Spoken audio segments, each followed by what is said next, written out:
Habrá que ir haciéndose a la idea. O sacrificamos ahora nuestra vida social o el turrón de estas Navidades lo comeremos lejos de la familia.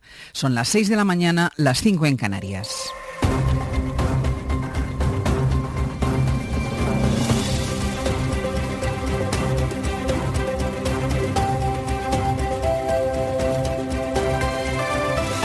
En la cadena SER, Hoy por Hoy. Hola, muy buenos días. Lo último del PP es llamar a Pedro Sánchez autoritario, incluso dictador. Le llegó a llamar ayer la portavoz del Partido Popular, Cuca Gamarra. Vamos a ver si hoy vuelven a pronunciar esta palabra en el Congreso de los Diputados, donde a las 9 hay sesión de control, parte de la cual van a poder seguir en directo aquí, en Hoy por Hoy. De autoritario acusa al gobierno español la presidenta madrileña Isabel Díaz Ayuso. El motivo, el estado de alarma que Pedro Sánchez tuvo que decretar ante la negativa del gobierno madrileño a tomar medidas serias de restricción para atajar la pandemia. Si ya resulta ridícula la mera comparación de un gobierno democrático y legítimo con el autoritarismo, que por desgracia este país sufrió durante décadas, más ridículos aún cuando por todo el mapa de España se extienden las restricciones sin necesidad de la intervención de la Moncloa. Comunidades que retroceden fases, universidades que cierran, vuelta al teletrabajo. En toda Europa vuelven las restricciones. Hoy en Cataluña, por ejemplo, se plantea la propuesta de cierre de bares y restaurantes hasta final de mes. Es una propuesta de su propio gobierno. ¿Qué estaría diciendo Ayuso en Madrid si alguien planteara esta posibilidad? Porque mientras ella habla y habla con una verborrea incontenible, siguen sin aparecer los rastreadores, cae el número de PCRs, no se hacen las pruebas masivas prometidas y la atención primaria se desangra. El Partido Popular, con Ayuso a la cabeza, se ha convertido en el auténtico problema para la gestión de la pandemia en España. Ángeles Barceló. El día va a invitar a abrigarse un poco más, bajan las temperaturas. Jordi Carbó, buenos días. Buenos días, un descenso que lo notaremos sobre todo durante la tarde, cuando a pesar de hacer sol en la mayor parte del país, una chaqueta no va a molestar y cuidado cuando llegue la noche porque más que una chaqueta, un buen jersey se hará necesario. Sol, pero también con algunas excepciones, lluvia en el Cantábrico y zonas próximas, chubascos que a ratos serán intensos, también tormentas que pueden descargar de manera torrencial en la mitad este de Cataluña, Baleares, de manera más aislada en la Comunidad Valenciana, así como en Murcia.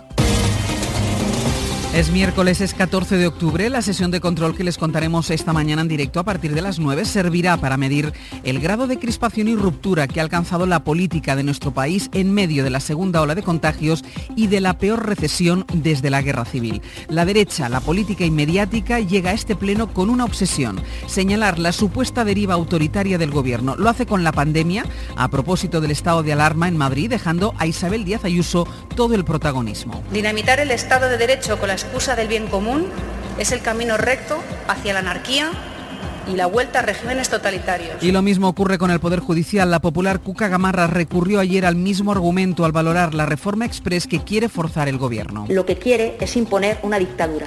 Solo un dictador considera que las únicas mayorías viables son las que él tiene.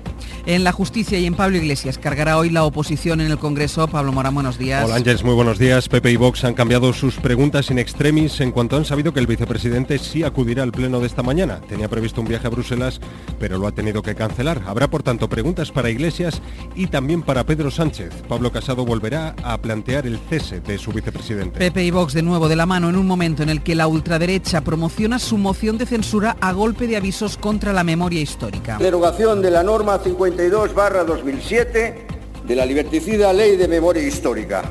Segundo aviso, señorías. El primero fue las pintadas que aparecieron este puente en la escultura de Francisco Largo Caballero en Madrid. A este segundo aviso del diputado de Vox respondía Jessica Albiach, de En Comú Podem. Miren lo que ha pasado con Amanecer Dorado en Grecia. Primer aviso. Primer aviso. Así es como se eleva la tensión política en Madrid, mientras en el resto de territorios actúan contra el virus, incluidas las gobernadas por el Partido Popular. La Generalitat va a estudiar hoy una medida que contrasta con la actitud de las de Díaz Ayuso, el cierre de bares y restaurantes hasta finales de mes. Barcelona, Sergi López, buen día. Buen día. La idea de la Consellería de Salud es que no se pueda consumir ni en el interior ni en las terrazas de bares y restaurantes durante 15 días y que solo puedan preparar comida para llevar. La medida se debatirá reunirá hoy en el Procicat, el grupo de emergencias en el que están representados diferentes departamentos de la Generalitat. También habrá una reunión de representantes del Govern con los restauradores, que aseguran que se está penalizando a un sector que no es el responsable del incremento de casos de COVID. Además de esta medida, se suspenden las competiciones deportivas no profesionales 2 fines de semana y las universidades empezarán mañana a hacer telemáticamente las clases teóricas. Solo se harán presenciales las prácticas y se intentará ampliar al máximo el teletrabajo. Creen los rectores que esa solución en los campus es injusta y que debe actuarse contra las zonas de ocio, pero la suspensión de las clases presenciales afecta ya a 300.000 estudiantes, se extiende a otras universidades como la de Granada. Los colegios mayores deben cerrar a las 10 de la noche. Salud hará cribados en los colegios mayores y hemos decidido que a partir de este jueves las clases en la Universidad de Granada no se podrán desarrollar presencialmente en las próximas 2 semanas. Hoy tendremos otro baño de realidad sobre cómo estamos. Se presenta el informe sobre el estado de la pobreza en España, solo horas después de que el FMI nos haya situado en el furgón de cola de la recuperación. Prevé la peor recesión entre las grandes economías y un déficit récord superior al 14%. La división política eleva la desconfianza hacia nuestra economía, que necesita soluciones urgentes. Creemos que estimular el consumo y tomar todo tipo de medidas que estimulen el consumo de las familias españolas es en este momento una cuestión crucial para evitar que continúe el hundimiento económico. Europa intenta domar la segunda ola de contagios con más restricciones. Emmanuel Macron pedirá hoy más esfuerzos a los franceses. Reino Unido estrena las suyas con el tercer peor dato de contagios desde el inicio de la pandemia. Y en Holanda, en